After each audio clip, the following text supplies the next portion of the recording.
조카가 간첩으로 몰려 독방에 갇혔다면 당신은 가만히 있을 수 있겠습니까? 평범한 노인인 줄 알았던 외삼촌. 사실은 국정원 1급 요원이었습니다.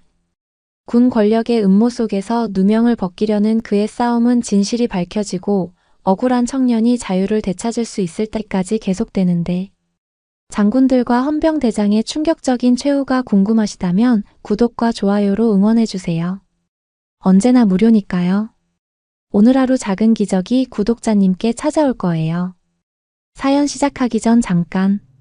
지난 영상에서 따뜻한 댓글 달아주신 이채고지구조각가님께 진심으로 감사의 인사를 드리겠습니다. 남겨주신 한마디 한마디가 다음 이야기를 만드는 원동력이 되고 있어요. 앞으로도 가슴 울리는 감동과 반전을 담은 이야기로 보답하겠습니다. 늘 건강하시고 행복하세요. 우리 함께 오래오래 가요. 간첩 새끼가 뭘 그렇게 배가 고프다고 난리야. 헌병이 철창 사이로 도시락을 밀어넣으며 악독하게 웃었습니다. 한민수는 차가운 콘크리트 바닥에 웅크린 채 고개도 들지 않았어요. 군복은 이미 며칠째 갈아입지 못해 구겨져 있었고 얼굴은 헬쑥하게 야위어 있었습니다. 야, 대답은 해야지. 헌병이 철창을 발로 차며 소리쳤어요. 하지만 민수는 여전히 반응하지 않았습니다. 그저 무릎을 끌어안은 채 벽을 바라보고 있을 뿐이었죠. 이 새끼가 진짜. 박기철 대장님이 직접 신문하신다는데 까불지 마. 헌병은 침을 뱉으며 사라졌습니다. 독방은 다시 고요해졌고 민수는 깊은 한숨을 내쉬었어요. 외삼촌, 나 정말 억울해요. 민수의 눈가에 눈물이 맺혔습니다. 자신이 개발한 보안 프로그램이 오히려 간첩 행위의 증거가 되어버렸다니 이런 억울한 일이 어디 있을까요? 그로부터 300km 떨어진 서울 은평구. 한석진은 여느 때와 다름없이 주유소에서 커피를 내리고 있었습니다. 오후 햇살이 창문을 통해 스며들고 단골 손님들의 웃음소리가 평화로운 일상을 연출하고 있었어요. 석진이 형, 오늘 커피가 유난히 맛있네. 과찬이십니다, 김 사장님. 석진은 겸손하게 웃으며 대답했습니다. 65세의 나이에도 불구하고 그의 손놀림은 여전히 정확했어요. 커피를 내리는 모든 과정이 마치 정밀 기계처럼 완벽했습니다. 20년 전까지만 해도 그는 국정원 1급 요원이었어요. 암호해독 전문가로서 수많은 기밀작전에 참여했지만 이제는 그 모든 것이 과거일 뿐이었습니다. 평범한 노년을 꿈꾸며 이곳에서 소소한 행복을 찾고 있었죠. 형, 옛날에 뭐 하셨다고 했죠? 그냥 공무원 했습니다. 석진은 애매하게 대답했어요. 사실을 말할 수도 없고 거짓말을 하고 싶지도 않았거든요. 공무원 치고는 뭔가 범상치 않아 보이는데 나이 들면 다 그래 보이는 거 아니겠습니까? 석진은 웃으며 화제를 돌렸습니다. 하지만 그의 눈은 여전히 예리했어요. 주변을 관찰하는 습관, 위험을 감지하는 본능은 은퇴 후에도 사라지지 않았습니다. 오후 시간이 흘러가며 주유소는 점점 한산해졌어요. 석진은 홀로 정리 작업을 하며 하루를 마무리하려 했습니다. 평온한 일상이었죠. 그런데 바로 그때였습니다. 따르르르르. 휴대폰이 울렸어요. 화면에는 여동생 선영이라는 이름이 떠 있었습니다. 평소보다 늦은 시간이라 조금 의아했지만 석진은 별 생각 없이 전화를 받았어요. 여보세요, 선영아? 오빠. 오빠. 전화 너머로 들려온 선영의 목소리는 완전히 다른 사람 같았습니다. 울음으로 범벅이 된 목소리, 절망에 찬 어조가 석진의 가슴을 철렁하게 만들었어요. 왜 그래? 무슨 일 있었어? 석진의 얼굴이 순간 굳어졌습니다. 주유소 안의 소음이 모두 사라진 것처럼 느껴졌어요. 민수가 어떻게 됐다는 거야? 석진의 목소리에 긴장감이 스며들기 시작했습니다. 조카 민수는 그에게 아들 같은 존재였거든요. 간첩 누명 쓰고 군대에서 독방에 갇혔어. 뭐라고? 석진의 손에서 커피컵이 떨어질 뻔했습니다. 간첩? 민수가? 말도 안 돼. 민수가 왜 간첩이야? 헌병대에서 갑자기 끌고 가더니 북한과 연결됐다고. 증거가 있다고. 선영의 울음소리가 더욱 커졌습니다. 석진은 뇌리를 스치는 무언가를 느꼈어요. 뭔가 이상했습니다. 어느 부대야? 논산. 논산 훈련소 근처 부대야. 헌병대장이 누구라고? 박기철이라는 사람이야. 면회도 안 시켜주고 변호사도 못 만나게 하고. 박기철.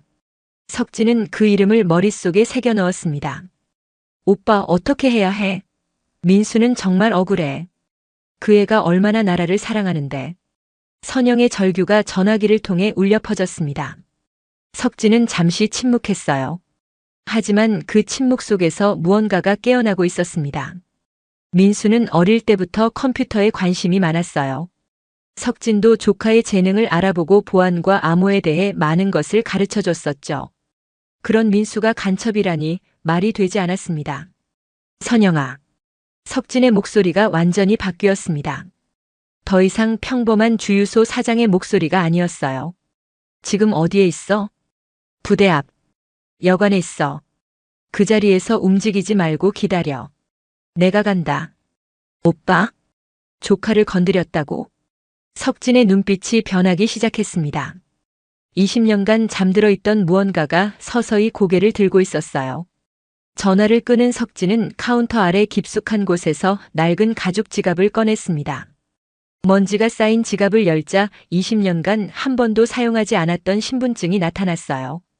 국가정보원 제7본부 1급 요원 한석진. 박기철. 석진이 그 이름을 차갑게 중얼거렸습니다. 앞치마를 벗어던지며 주유소를 나서는 그의 걸음걸이는 완전히 달라져 있었어요. 더 이상 평범한 노인이 아니었습니다. 조카를 지키기 위해 다시 그림자가 된 전설적인 요원이었죠. 논산으로 향하는 길, 석진의 머릿속에는 오직 한 가지 생각뿐이었습니다. 민수를 간첩으로 몰아넣은 자들 대가를 치르게 해주겠어. 20년간 잠들어 있던 맹수가 드디어 깨어났습니다. 새벽 4시 논산 군부대 정문 앞. 한석진이 택시에서 내리며 차가운 공기를 들이마셨습니다. 20년 만에 느끼는 군부대의 분위기였어요. 철조망과 초소 그리고 삼엄한 경계 속에서 석진의 눈빛이 더욱 날카로워졌습니다. 기사님 수고하셨습니다. 석진은 택시비를 지불하며 간단히 인사했어요. 하지만 목소리에서는 평소의 온화함을 찾아볼 수 없었습니다. 조카를 만나러 온 외삼촌이 아니라 임무를 수행하러 온 요원의 모습이었죠. 부대 입구에서 석진은 잠시 멈춰 섰습니다. 여동생 선영이 머물고 있다는 여관은 부대 바로 앞에 위치해 있었어요. 낡은 간판과 스산한 분위기가 선영의 절망적인 심정을 그대로 보여주는 것 같았습니다. 오빠. 여관 로비에서 대기하고 있던 선영이 석진을 보자마자 달려와 끌어안으며 울음을 터뜨렸습니다. 밤새 울었는지 눈이 퉁퉁 부어 있었고 초췌한 모습이 석진의 가슴을 아프게 했어요. 선영아, 진정해. 내가 왔으니까 괜찮을 거야. 석진은 여동생을 달래며 상황을 자세히 파악하기 시작했습니다. 선영의 설명에 따르면 민수는 3일 전 갑자기 헌병대에 연행됐고 그 이후로는 면회도 전화통화도 일절 차단된 상태였어요. 헌병대장이 뭐라고 했다고? 박기철이라는 인간이. 완전히 싸가지가 없어요. 조카 면회 좀 시켜달라고 했더니 간첩 가족이 뭘 더 바라냐고 하면서. 선영의 말에 석진의 주먹이 저절로 쥐어졌습니다. 20년간 참고 살아온 인내심이 한순간에 무너져 내리고 있었어요. 그 새끼가 뭐라고? 석진의 목소리가 낮게 깔렸습니다. 선영은 오빠에게서 이런 어조를 들어본 적이 없어서 깜짝 놀랐어요. 오빠, 민수는 정말 억울해요. 그 아이가 얼마나 나라를 사랑하는데. 컴퓨터로 북한 해커들 막는 프로그램까지 만들었다고 하더라고요. 그게 오히려 간첩 증거가 됐다는 거야? 석진의 눈빛이 차갑게 변했습니다. 뭔가 석연치 않은 구석이 있었어요. 오빠, 내가 직접 가볼까? 아니야. 내가 간다. 선영이는 여기서 기다려. 석진은 여동생을 여관에 남겨두고 부대로 향했습니다. 정문 초소에 다가가자 헌병이 가로막았어요. 출입 목적이 뭡니까? 면회 신청하러 왔습니다. 누구 면회입니까? 한민수요. 헌병의 얼굴이 순간 굳어졌습니다. 아, 그 간첩 말이에요? 면회는 불가능합니다. 이유를 알 수 있습니까? 간첩 피의자와의 면회는 원칙적으로 금지되어 있거든요. 석진의 눈빛이 더욱 차가워졌습니다. 간첩이라는 단어가 나올 때마다 분노가 치밀어 올랐어요. 그럼 헌병대장을 만나고 싶습니다. 예약 없이는 불가능하고요. 지금 당장 연결해 주세요. 석진의 어조가 변했습니다. 헌병은 뭔가 심상치 않은 기운을 느끼며 전화를 걸었어요. 몇 분 후 의외의 대답이 돌아왔습니다. 대장님께서 지금 만나겠다고 하십니다. 석진은 헌병의 안내를 받아 부대 안으로 들어갔습니다. 헌병대 건물까지의 길은 생각보다 멀었어요. 그 사이 석진은 부대의 분위기를 관찰했습니다. 뭔가 어둡고 억압적인 분위기가 감돌고 있었죠. 헌병대 건물 2층 대장실 앞에 도착했습니다. 문패에는 헌병대장 박기철이라고 써 있었어요.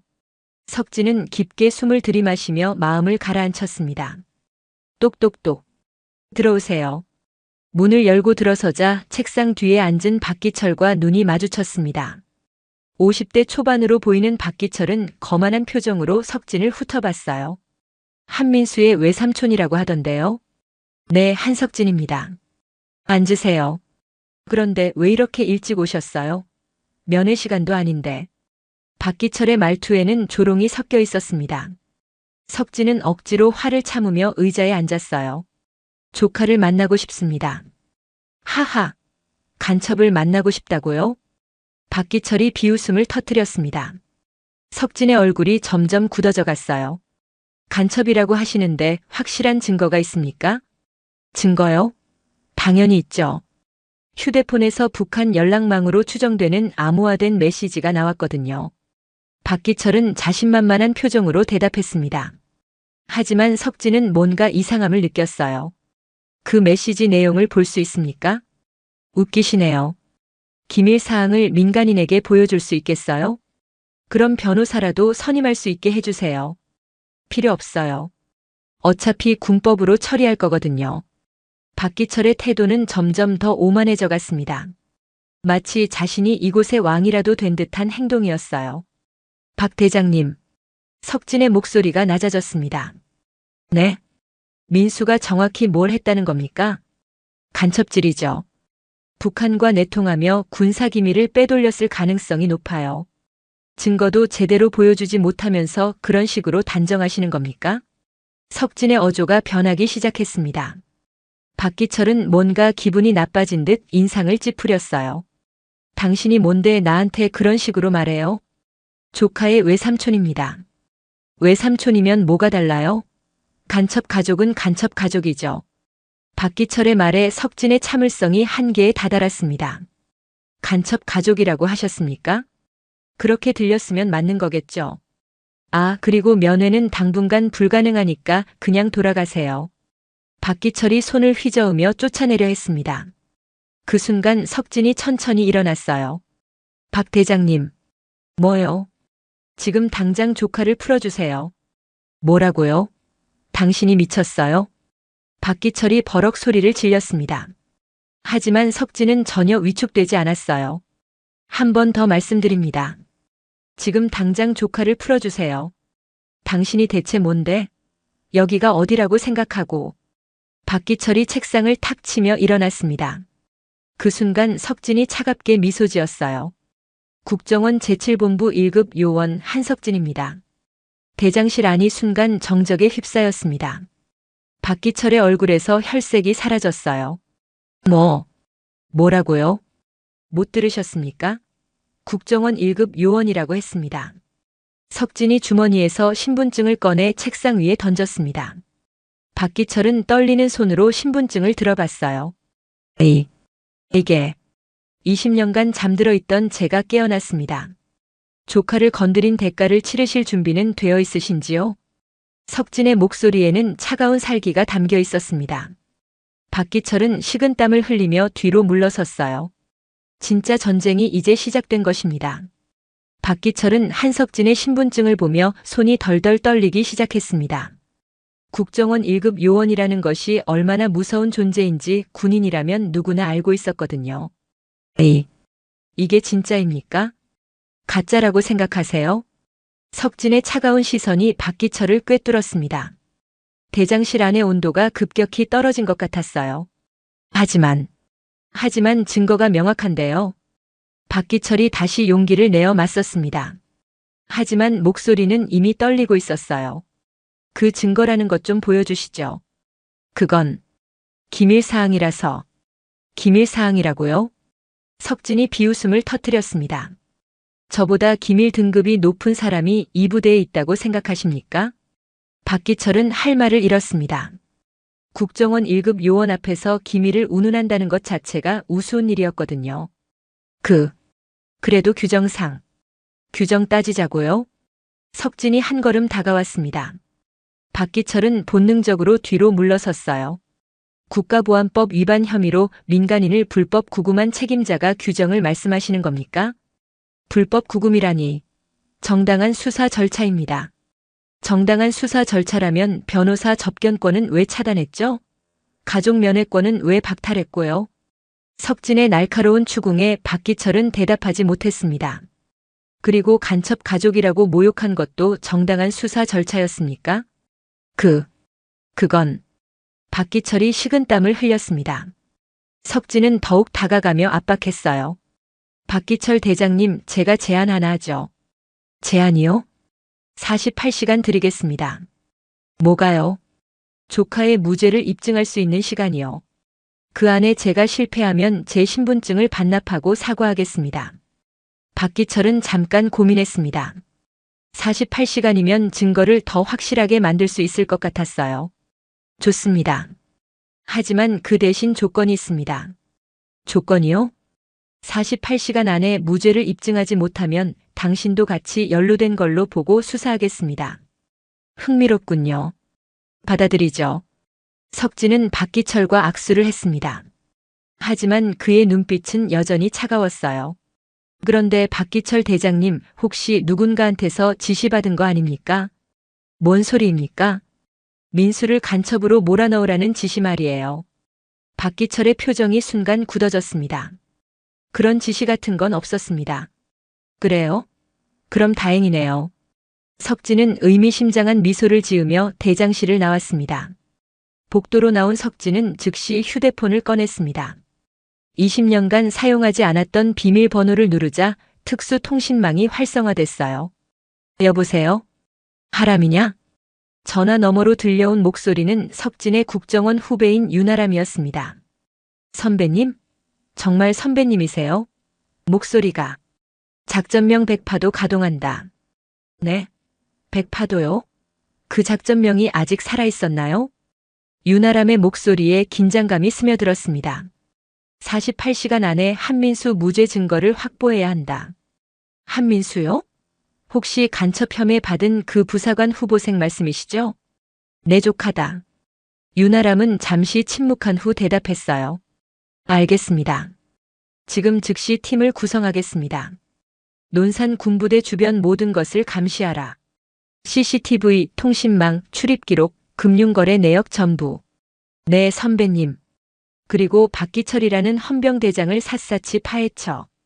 뒷배경, 인맥관계, 최근 금융거래까지 전부.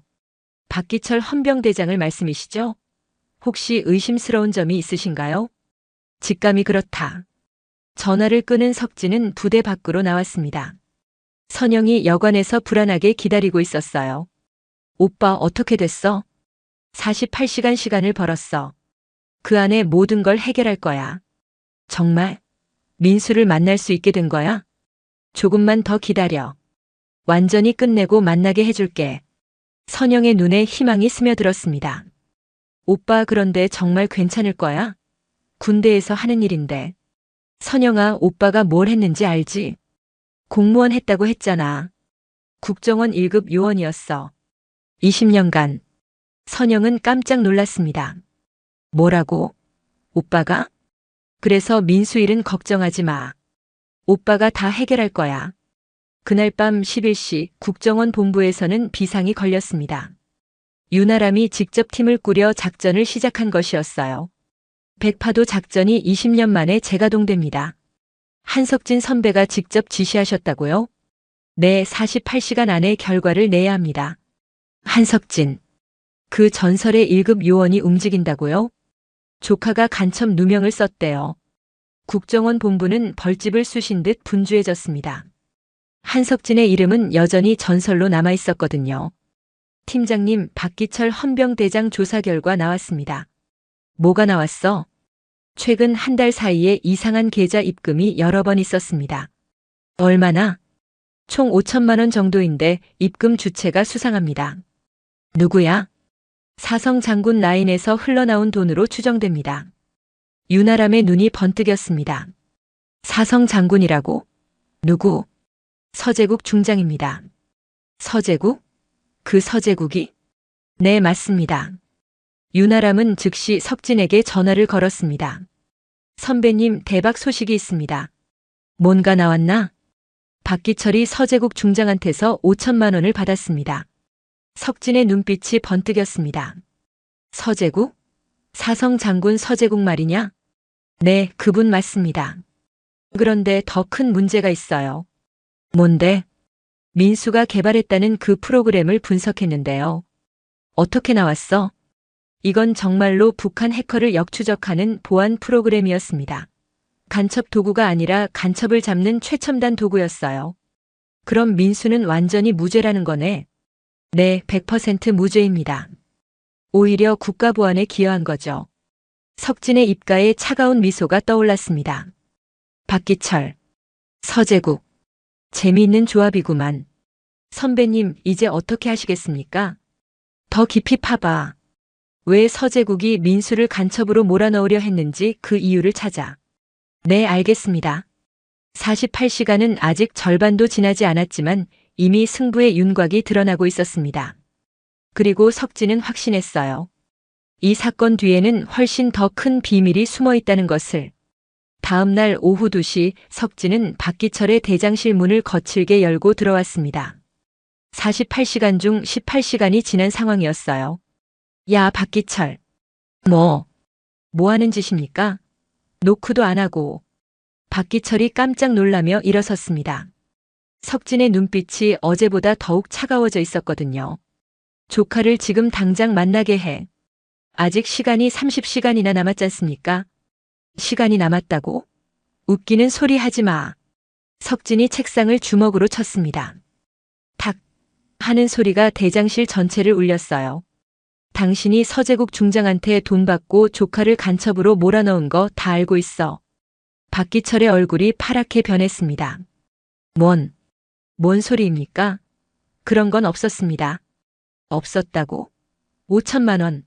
한 달 동안 3번에 나눠서 받은 거 맞지?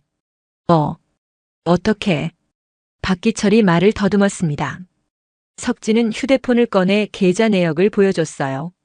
이게 뭐야? 서재국 측근에서 나온 돈이잖아. 그건 다른 용도였습니다. 다른 용도? 민수를 잡아넣은 시기와 정확히 일치하는데? 박기철은 더 이상 변명할 수 없었습니다. 조카를 지금 당장 만나게 해. 안 그러면 너부터 뇌물수수 혐의로 잡아넣을 거야. 알겠습니다. 박기철이 완전히 굴복했습니다. 30분 후 석진은 드디어 민수와 면회할 수 있게 됐어요. 면회실 철창 너머로 보인 민수는 완전히 초췌해져 있었습니다. 3일 동안 제대로 먹지도 자지도 못한 모습이었죠. 외삼촌. 민수의 목소리는 가늘게 떨리고 있었어요. 석진의 눈가에 눈물이 맺혔습니다. 민수야, 괜찮아. 외삼촌이 다 해결할 거야. 외삼촌, 저 정말 억울해요. 아무도 제 말을 믿어주지 않았어요. 알고 있어. 내가 만든 프로그램이 북한 해커를 잡는 거였다는 것도 다 확인했어. 정말요? 그럼 이제 풀려날 수 있는 거예요? 민수의 눈에 희망이 스며들었습니다. 그런데 민수야, 외삼촌이 물어볼 게 있어. 너 혹시 다른 걸 발견한 거 아니야? 석진이 조심스럽게 물었습니다. 뭔가 더 큰 비밀이 숨어 있는 것 같았거든요. 사실은 민수가 주저하며 주변을 둘러봤습니다. 말해봐. 여기는 안전해. 외삼촌이 다 해결해 줄게. 제가 북한 해커를 추적하다가 더 큰 걸 발견했어요. 뭘? 석진의 목소리에 긴장감이 실렸습니다. 군 내부에 진짜 간첩이 있어요. 뭐라고? 석진의 등골이 서늘해졌습니다. 서재국 중장님이 북한 브로커한테서 돈다발을 받는 걸 제가 직접 봤어요. 서재국이? 정말? 네. 부대 뒤편 창고에서 만나는 걸 우연히 목격했거든요. 민수의 목소리가 더욱 작아졌습니다. 그래서 상부에 보고하려고 증거를 수집하던 중이었는데, 그래서 간첩으로 몰린 거구나. 석진이 모든 퍼즐을 맞춰가고 있었습니다. 외삼촌, 저한테는 아무도 믿어주지 않았어요. 오히려 제가 간첩이라고 하면서 입을 막으려 했어요. 이 새끼들이 조카를 이용해서 자기들 비리를 덮으려 했구나. 석진의 분노가 폭발했습니다. 민수야, 증거는 있어? 제 노트북에 다 저장해놨는데. 헌병대에서 압수해 갔어요. 걱정 마. 외삼촌이 다 찾아낼 거야. 석진은 즉시 윤아람에게 전화를 걸었습니다. 하람아, 긴급 상황이다. 네, 선배님. 서재국 중장이 진짜 간첩일 가능성이 높다. 그리고 민수 노트북에서 압수된 파일들 전부 복구해. 네? 서재국 중장이 간첩이라고요? 민수가 직접 목격했다. 북한 브로커와 접촉하는 장면을. 이거 정말 큰일이네요. 그리고 박기철도 공범이야. 돈 받고 민수를 간첩으로 몰아넣었거든. 알겠습니다. 즉시 조사하겠습니다. 전화를 끊은 후 석진은 민수에게 말했습니다. 민수야, 조금만 더 참아. 외삼촌이 이 모든 걸 끝내고 너를 구해낼게. 외삼촌. 정말 고마워요. 그날 저녁 국정원 본부는 발칵 뒤집혔습니다. 현역 사성 장군이 간첩 혐의에 연루됐다는 정보 때문이었어요. 이거 확실한 거야? 한석진 선배가 직접 확인했다고 합니다. 조카가 목격했대요. 그럼 확실한 거지. 그 양반이 거짓말할 리 없어. 서재국 중장 주변을 24시간 감시하라고 지시 내렸습니다. 한편 서재국 중장은 자신의 사무실에서 박기철과 긴급 통화를 하고 있었습니다. 뭐? 한석진이 민수를 만났다고. 네, 각하. 그리고 뭔가 다 알아낸 것 같습니다. 젠장. 한민수가 입을 열었나? 아마도. 서재국의 얼굴이 일그러졌습니다. 박기철, 지금 상황이 얼마나 심각한지 알아? 네, 각하. 한민수와 한석진을 완전히 처리해야 해. 그놈들이 살아있으면 우리 다 죽는다고. 처리요? 설마. 너도 이미 발각된 마당에 뭘 망설여? 5천만 원 받은 거 다 들통났잖아. 서재국의 목소리는 차가웠습니다. 하지만 한석진이 국정원 1급 요원인데. 그래서 더 위험하잖아. 그놈이 계속 파면 우리 조직 전체가 무너져. 각하, 그건 너무 위험합니다. 이미 늦었어. 내일 새벽에 작전을 실행한다. 박기철은 전율했습니다. 사성 장군이 국정원 1급 요원까지 제거하려 한다니. 각하, 정말로 그럴 거예요? 선택의 여지가 없어. 우리가 살아남으려면 그들이 죽어야 한다. 전화가 끊어진 후 박기철은 식은땀을 흘렸습니다. 하지만 그는 몰랐어요. 이 통화 역시 국정원에 모두 녹음됐다는 것을. 선배님, 긴급 상황입니다. 윤아람이 흥분해서 석진에게 전화를 걸었습니다. 뭔데? 서재국이 선배님과 민수를 제거하려고 계획을 세우고 있습니다. 뭐라고? 내일 새벽에 작전을 실행한다고 합니다. 박기철과 함께. 석진의 얼굴이 차갑게 굳어졌습니다. 그래. 그럼 우리가 먼저 움직이자. 네. 작전명 뇌신 발동한다. 뇌신 작전이요? 그건 최고 등급 작전인데. 서재국과 박기철을 동시에 체포한다. 새벽 3시에 작전 실행. 알겠습니다, 선배님. 그날 밤 논산 부대와 서울은 긴장감으로 가득했습니다. 아무도 모르는 사이에 거대한 폭풍이 몰아치고 있었거든요. 석진은 여관 창문을 바라보며 중얼거렸습니다. 조카를 건드린 데가, 그리고 나라를 배신한 데가, 이제 제대로 치르게 해주마. 새벽 3시까지 이제 7시간 남았습니다. 진짜 전쟁이 곧 시작될 예정이었어요. 새벽 2시 30분 논산 부대 주변은 고요했습니다. 하지만 그 고요함 속에서 국정원 특수부대가 은밀하게 움직이고 있었어요. 윤아람이 직접 지휘하는 뇌신 작전이 시작된 것입니다. 선배님, 모든 준비 완료됐습니다. 윤아람이 석진에게 무전을 보냈습니다. 서재국 중장 위치는? 서울 자택에서 확인됐고 박기철은 부대 내 대장실에 있습니다. 좋아. 동시에 체포한다. 석진은 부대 정문 앞에서 대기하고 있었어요. 20년 만에 다시 현장에 나선 그의 눈빛은 날카롭기 그지없었습니다. 작전 개시. 새벽 3시 정각 국정원 요원들이 일제히 움직였습니다. 한편 서재국 중장은 자택에서 급히 짐을 꾸리고 있었어요. 뭔가 심상치 않은 기운을 느꼈거든요. 젠장. 한석진 그 새끼가 진짜로. 그때 현관문이 와장창 부서지며 국정원 요원들이 들이닥쳤습니다. 움직이지 마세요. 국정원입니다. 뭐야 이 새끼들이. 서재국이 소리를 질렀지만 이미 늦었어요. 수갑이 그의 손목에 채워졌습니다. 서재국 국가보안법 위반 및 외환 혐의로 체포합니다. 이 미친 새끼들이. 내가 사성 장군인데.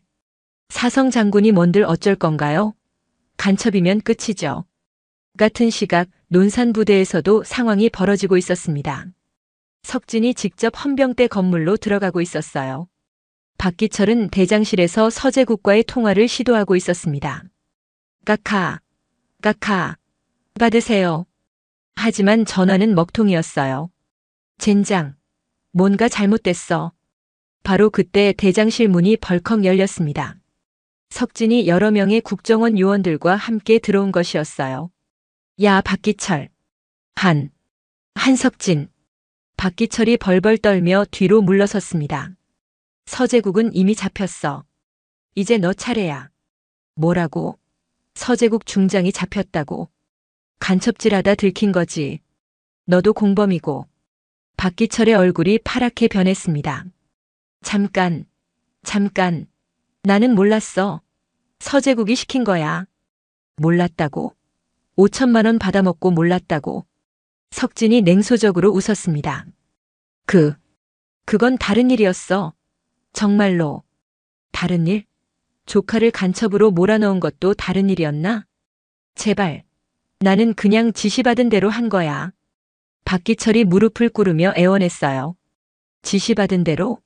그럼 더 큰 죄지. 석진이 수갑을 던지며 말했습니다. 박기철, 넌 끝났어. 하지만 바로 그때였습니다. 따르르르르. 석진의 휴대폰이 울렸어요. 윤아람에게서 온 긴급 전화였습니다. 선배님, 큰일 났어요. 뭔데?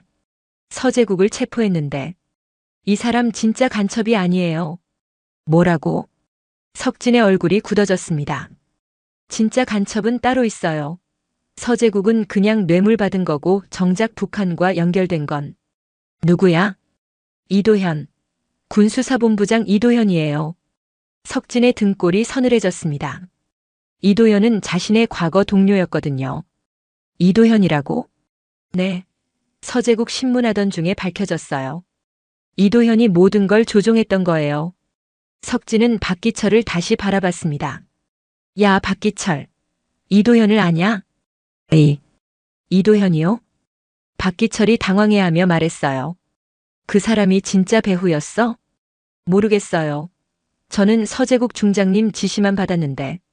그때 대장실 뒤편 창문이 와장창 깨지면서 검은 복면을 쓴 남자들이 들이닥쳤습니다. 뭐야 이 새끼들이.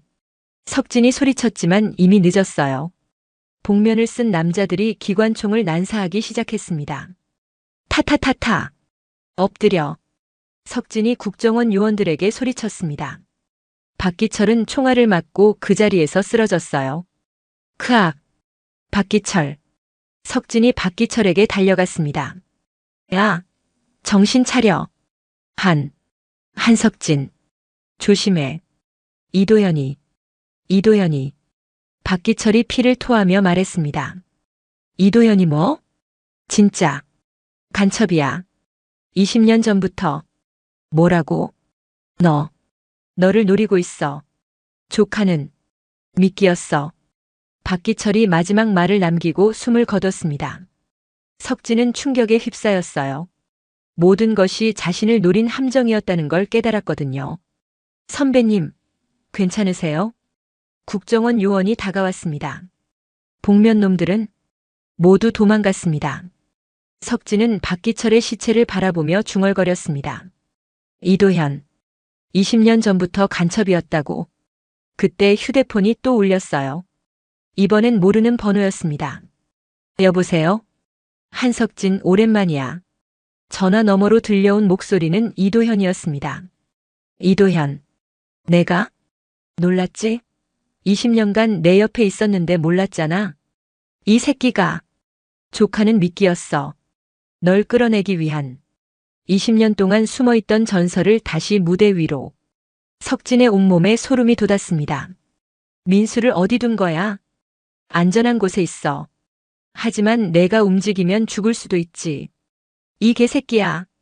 한석진, 내가 20년 전에 우리 조직을 박살낸 걸 잊었나? 이제 복수할 시간이야. 전화가 끊어졌습니다. 석진은 주먹을 꽉 쥐었어요. 모든 것이 함정이었습니다. 민수도 박기철도 서재국도 모두 이도현의 계획 안에 있었던 것이었어요. 하람아. 네, 선배님. 이도현을 찾아내. 그리고 민수의 위치를 확인해. 네.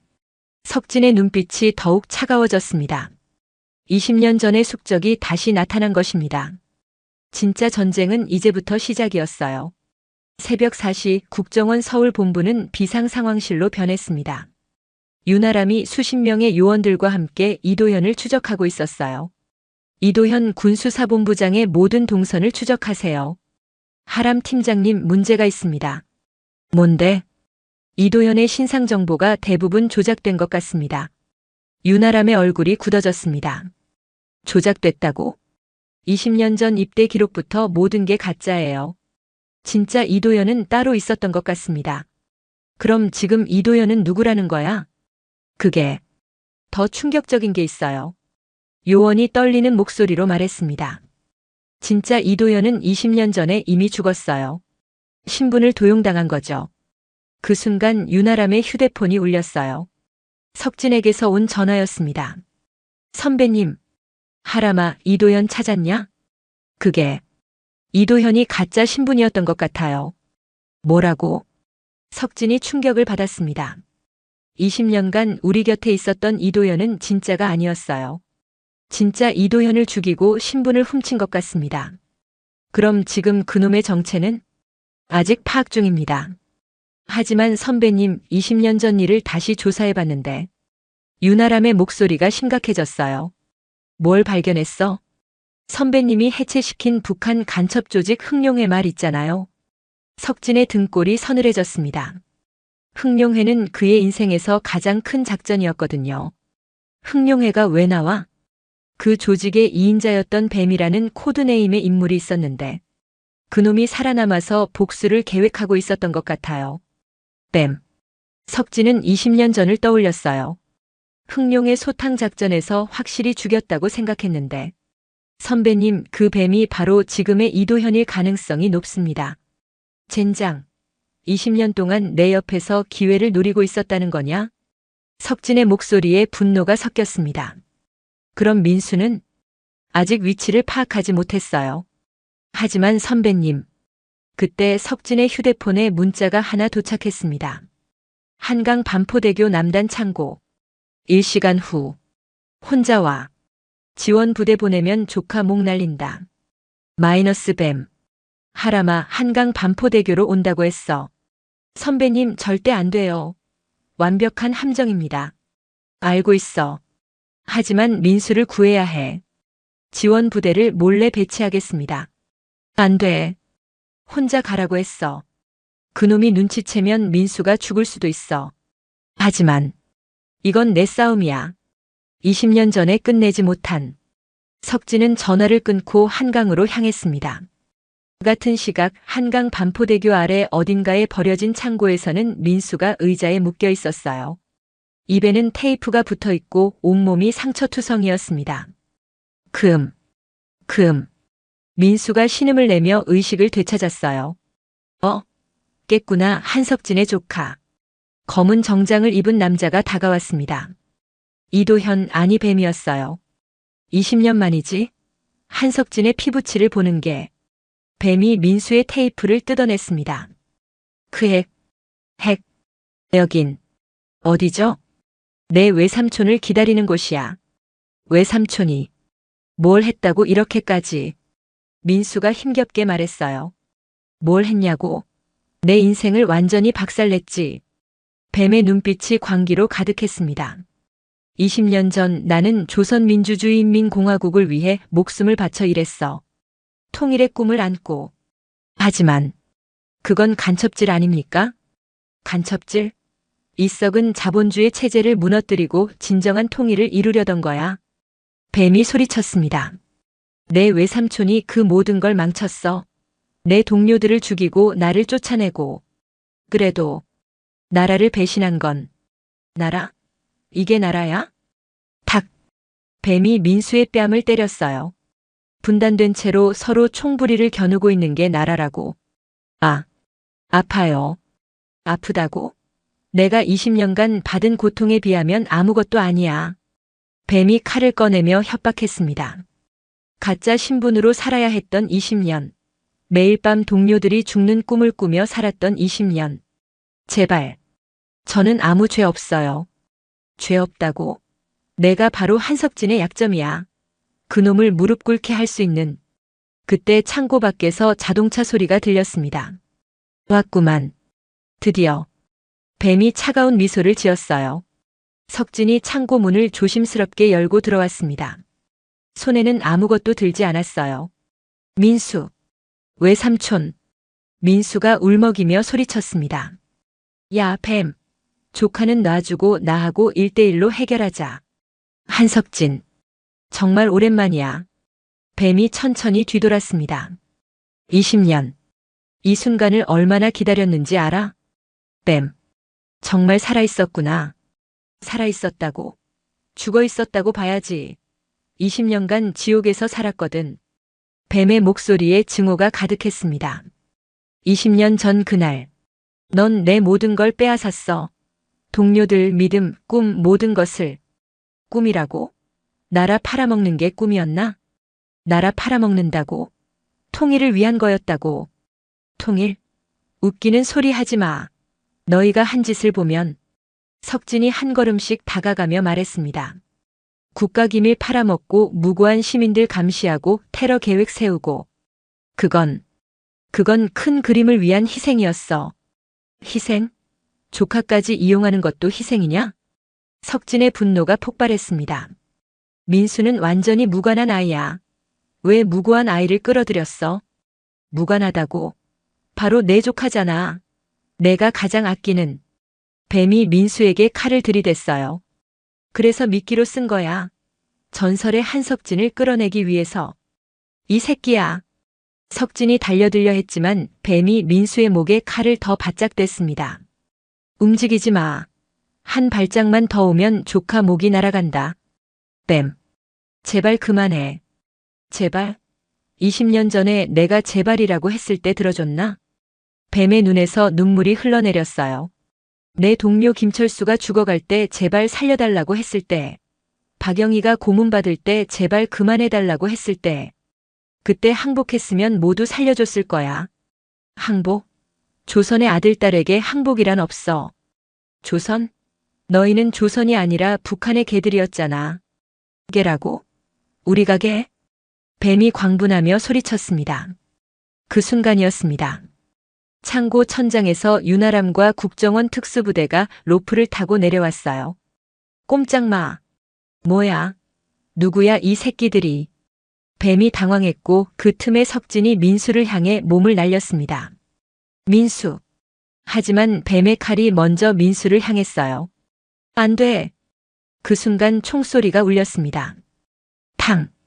뱀이 바닥에 쓰러졌고 석진이 민수를 끌어안았습니다. 민수야. 괜찮아? 다친 데 없어? 외삼촌. 무서웠어요. 민수가 석진의 품에서 울기 시작했어요.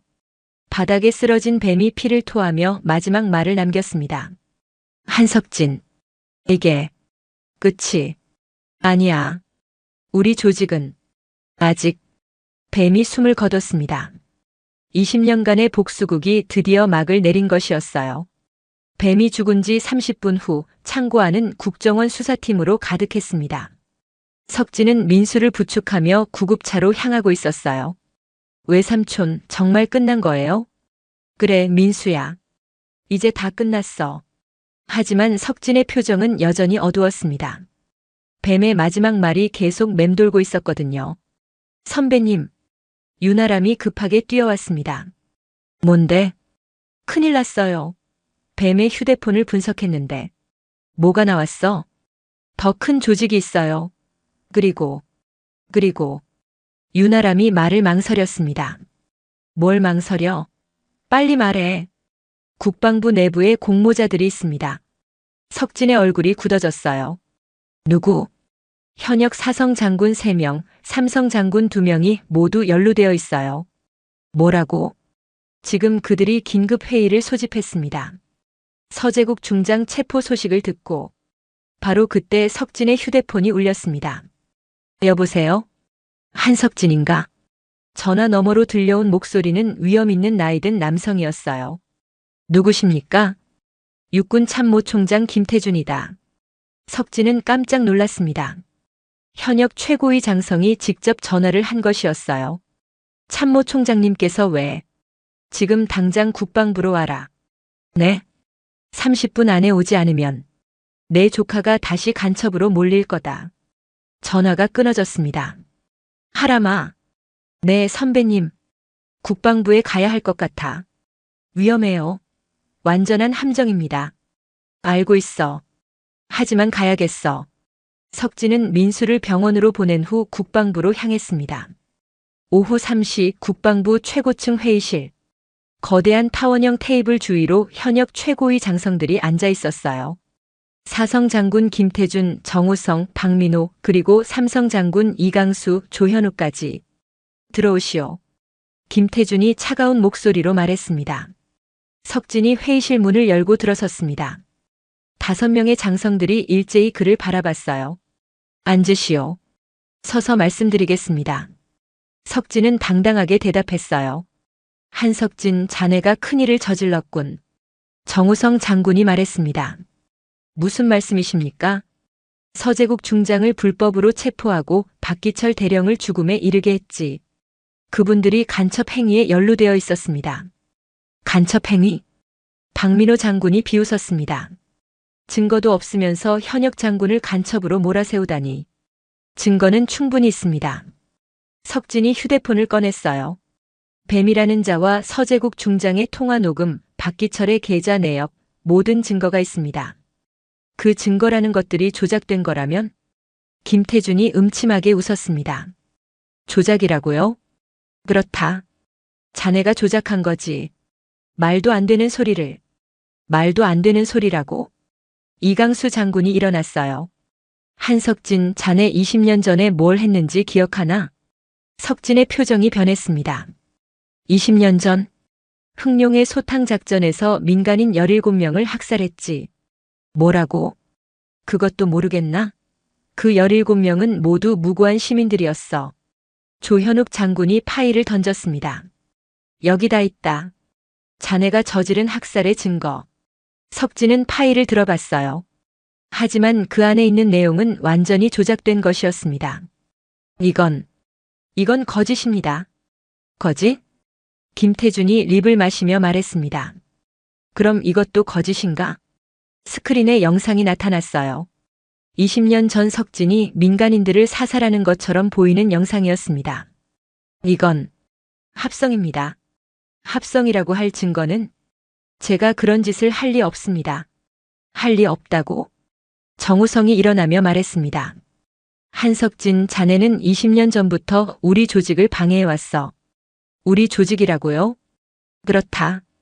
우리는 진정한 통일을 위해 일하는 조직이야. 석진은 소름이 돋았습니다. 이들 모두가 북한과 연결되어 있다는 뜻이었어요. 설마, 당신들 모두가 놀랐나? 박민호가 웃었습니다. 20년간 우리는 이 썩은 체제를 바꾸기 위해 일해왔다. 미쳤군요. 현역 장군들이 어떻게 미쳤다고? 이강수가 버럭 소리쳤습니다. 분단 체제를 유지하려는 자들이야말로 미친 거지. 당신들이 진짜 간첩들이었구나. 석진이 깨달았어요. 뱀은 단순한 복수자가 아니었습니다. 이들의 조직원이었던 거죠. 이제야 알겠나? 김태준이 일어났습니다. 자네 때문에 우리 계획이 20년이나 늦어졌다. 무슨 계획? 통일 계획이지. 남한 정부를 무너뜨리고 진정한 통일 정부를 세우는. 그건 통일이 아니라 적화통일 아닙니까? 적화통일? 조현욱이 비웃었습니다. 우리는 조선민주주의인민공화국의 위대한 이념을 실현하려는 거야. 이 미친 새끼들아. 석진이 폭발했습니다. 자네가 뭔데 우리를 미친놈이라고 해? 정우성이 책상을 쳤어요. 한석진, 마지막 기회다. 우리와 함께하든지 아니면 죽든지. 회의실 문이 열리며 무장한 군인들이 들어왔습니다. 선택하시오. 김태준이 차가운 목소리로 말했습니다. 석진은 주머니에서 국정원 신분증을 꺼냈어요. 제 대답은 모든 시선이 석진에게 집중됐습니다. 이겁니다. 석진이 신분증을 바닥에 던졌어요. 국정원 1급 요원 한석진, 대한민국을 배신한 반역자들과는 절대 타협하지 않습니다. 그렇다면 죽어라. 김태준이 권총을 뽑았습니다. 바로 그 순간이었습니다. 회의실 창문이 일제히 깨지며 국정원 특수부대가 들이닥쳤어요. 모두 엎드려. 총격전이 시작됐습니다. 타타타타. 최후의 전쟁이 드디어 시작된 것입니다. 총격전이 치열하게 벌어지는 가운데 석진은 회의실 테이블 아래로 몸을 숨겼습니다. 국정원 특수부대와 반역 장군들의 경호원들 사이에서 총알이 빗발치고 있었어요. 타타타타. 모두 항복하세요. 윤아람이 확성기로 외쳤습니다. 절대 안 돼. 김태준 참모총장이 소리치며 석진을 향해 총을 겨눴어요. 한석진, 내 때문에 20년 계획이 망가졌어. 20년 계획? 나라를 팔아먹으려던 계획 말이야? 석진이 테이블을 넘어뜨리며 김태준에게 달려들었습니다. 이 새끼야. 두 사람이 몸싸움을 벌이기 시작했어요. 김태준은 사성 장군이었지만 석진의 20년간 단련된 몸과는 상대가 되지 않았습니다. 크악. 김태준이 바닥에 쓰러졌고 석진이 그의 총을 빼앗았어요. 항복해. 하지만 김태준은 마지막 발악을 했습니다. 한석진, 내가 이겨도 끝이 아니야. 우리 같은 조직이 전국에 수백 개가 있어. 뭐라고? 20년간 우리는 준비해왔다고. 정부 각 부처, 군, 경찰, 언론까지. 석진의 등골이 서늘해졌습니다. 이 나라는 이미 우리 손 안에 있어. 김태준이 웃으며 말했어요. 그래서 뭐? 나는 포기 안 해. 탕. 석진이 김태준의 다리에 총을 쐈습니다. 크악. 내 놈들이 아무리 많아도 나는 절대 굴복하지 않아. 그 순간 총격전이 멈췄습니다. 나머지 4명의 반역 장군들이 모두 체포됐거든요. 선배님, 괜찮으세요? 윤아람이 달려왔습니다. 괜찮아. 이 새끼들은 모두 체포했습니다. 하지만 정우성 장군이 마지막 저항을 시도했어요. 한석진, 내가 우리를 막아도 소용없어. 뭔 소리야? 지금 이 순간에도 전국에서 우리 동지들이 움직이고 있다고. 정우성이 피를 토하며 말했습니다. 오늘 밤 12시 쿠데타가 시작돼. 뭐라고? 석진과 윤아람이 동시에 소리쳤어요. 하하, 늦었어. 이미 모든 계획이 실행에 들어갔다고. 미친 새끼들. 석진이 정우성을 붙잡았습니다. 어디서? 어떻게 시작되는 거야? 말할 것 같냐? 이 새끼가. 석진이 정우성을 때리려는 순간 박민호 장군이 입을 열었어요. 청와대부터 점령한다. 뭐라고? 오늘 밤 대통령을 제거하고 군사정부를. 박민호가 말을 마치지 못하고 기절했습니다. 하람아, 즉시 청와대에 연락해. 네. 윤아람이 급히 전화를 걸었어요. 여보세요? 청와대 경호실입니까? 국정원입니다. 긴급 상황입니다. 하지만 전화가 끊어졌습니다. 뭐야? 전화가 안 받쳐요. 젠장, 이미 시작된 건가? 그때 회의실 스크린에 속보가 떴습니다. 청와대 일대 정전. 비상사태 발생. 망했다. 석진이 머리를 쳤어요. 선배님, 어떻게 해야 해요? 일단 이 새끼들을 신문에서 전체 계획을 파악해야 해. 하지만 그때 조현욱 장군이 마지막 폭탄 발언을 했어요. 한석진, 내 조카, 안전하다고 생각하냐? 뭐라고? 병원에. 우리 사람들이 이미. 석진의 얼굴이 파랗게 변했습니다. 민수. 석진이 급히 병원으로 전화를 걸었어요. 여보세요? 한민수 환자는 어디 있습니까? 그분은 10분 전에 다른 분들이 데려가셨는데요. 누가? 군 관계자라고 하시더라고요. 전화기를 떨어뜨릴 뻔한 석진이었어요. 하람아, 민수를 찾아. 네. 그런데 바로 그 순간이었습니다. 따르르르르. 석진의 휴대폰이 울렸어요. 모르는 번호였습니다. 여보세요? 외삼촌. 민수야. 외삼촌, 저 괜찮아요. 어디 있어? 누가 데려갔다던데? 국정원 아저씨들이 데려갔어요. 제가 위험하다고 해서. 석진은 안도의 한숨을 내쉬었어요. 다행이다. 외삼촌, 뉴스 봤어요? 청와대에 무슨 일이 일어났다던데. 걱정하지 마. 외삼촌이 다 해결할 거야. 전화를 끊은 석진은 윤아람을 바라봤어요. 하람아, 이제 진짜 마지막 싸움이다. 네, 선배님. 청와대로 간다. 하지만 위험해요. 위험해도 가야지. 대통령을 구해야 하고 나라를 구해야 하니까. 석진과 윤아람은 국정원 특수부대와 함께 청와대로 향했습니다. 오후 11시 청와대 앞은 이미 반역군들이 포위하고 있었어요. 하지만 국정원과 충성스러운 경호원들도 맞서고 있었습니다. 한석진 선배. 경호실장이 달려왔어요.